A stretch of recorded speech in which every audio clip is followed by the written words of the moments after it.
যেখানেই থাকো বন্ধুরা, আশা করি সবাই ভালো আছো। দেখো, আজ অনেক মিস্ত্রি যন্ত্রপাতি নিয়ে বসে পড়েছি। আজ কি কাজ হয় দেখাবো, চলো। বাড়িতে এরকম যন্ত্রপাতি থাকলে অনেক সুবিধা হয়। আর যে কোনো কাজ যদি বাইরের লোকের ভরসা করতে হয় তাহলে কিন্তু অপেক্ষা করতে হয় অনেক। তাতে ইলেকট্রিক মিস্ত্রি হোক কিংবা যে কোনো কল মিস্ত্রি হোক, প্রত্যেক মিস্ত্রির জন্য অনেক অপেক্ষা করতে হয়। ওরা খুব ব্যস্ত, তাই যে যেটা পারি আমরা আজকে লেগে পড়েছি বাড়ির সবাই মিলে।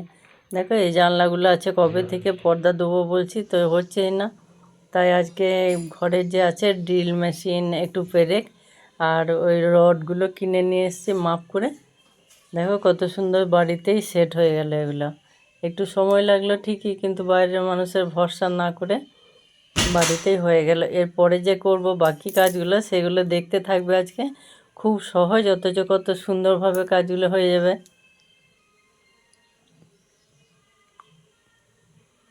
দেখো, রড তো কমপ্লিট হয়ে গেল, এরপর পর্দার পালা। বাড়িতে অনেক দিন ধরে রাখা আছে একটা বেড কভার। এটা যথেষ্ট ভারী আর অনেকটা বড়।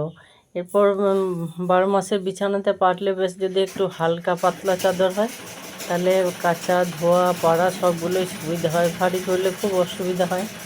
তারপর শীতের সময় হলে তো শুকাতে চায় না, বর্ষাতেও তাই।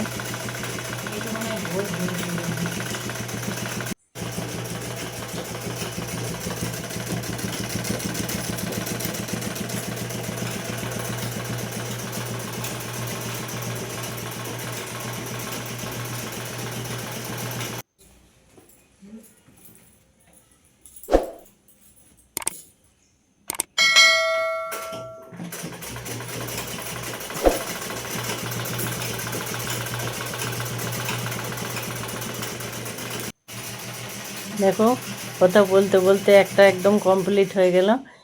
বেড কভারটা বেশ অনেক বড় ছিল বলে মনে হচ্ছে সব জানলাগুলো সচ্ছলভাবে হয়ে যাবে।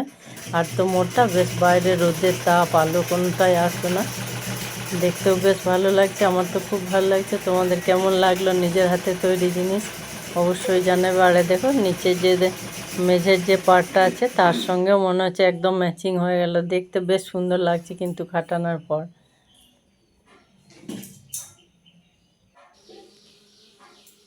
দেখো, সবগুলো কমপ্লিট হয়ে গেলে পর্দা একটা চাদর দিয়ে কতগুলো হয়ে গেল, সব জানলাতেই হয়ে যাবে। আর ওইগুলো তো এখন একটু অন্য কাজ আছে বলে আর দেখাতে পারলাম না। আর একদিন একদম পুরো জানলাতে ফিট করে অবশ্যই দেখাবো। আর এগুলো কেমন লাগছে দেখো। বাড়িতে করলে একটু ডবল সেলাই দিয়ে করাগুলো মজবুত করে কত সুন্দরভাবে করা হয়। কেনা জিনিস সাধারণত কী হয়, কয়েকবার ব্যবহারের পরই সেলাইগুলো খুলে যায়, এই আংটাগুলো এক পাশ ছিঁড়ে যায়। তাই বাড়িতে মজবুতভাবে করলে সেই ইয়েটা থাকে না আর, যে খুলে যাবে ফেঁসে যাবে। দেখো কত সুন্দর লাগছে দেখতে, কতগুলো হয়ে গেলে কমপ্লিট। এরপর দেখো, বাড়িতে আমাদের তো প্রত্যেকটা রুমে খাটের নিচে একটা করে পাপোশ লাগে। আর এগুলো সবসময় কেনা ব্যবহার করা হয়। কোনো জিনিসই তো এখন এমনি হয় না, সব জিনিসেরই ভালো দাম। এরপর দেখো, ওগুলো যদি মাঝে মাঝে ঘরের কিছু জিনিস দিয়ে খুব সহজভাবে বানিয়ে নেওয়া যায় তাহলে অনেকটা সুবিধা হয়। বেড কভার ব্যবহার করতে করতে মাঝখানগুলো অনেক বেশিরভাগ ফেঁসে যায়। একটু রঙগুলো খারাপ হয়ে গেলে তখন আর বিছানাতে ভালো লাগে না। মাঝখানটা বাদ দিয়ে এভাবে যদি মেশিনে পাপোশ বানানো যায়, তলে একটা মোটা কাপড় দিয়ে, ওটা তোমার ঘরে খাটের নিচে বলো বাস দরজার সামনে কত লাগে। এগুলো তো ব্যবহার করা হয়, এরকম একটা করে ব্যবহার করলে মন্দ হয় না। আর এগুলো দেখো, এগুলো ব্যবহার করা হচ্ছে অনেক দিন নাইটি দিয়ে। এগুলো অনেক দিন হয়ে গেল, অনেক পুরনো।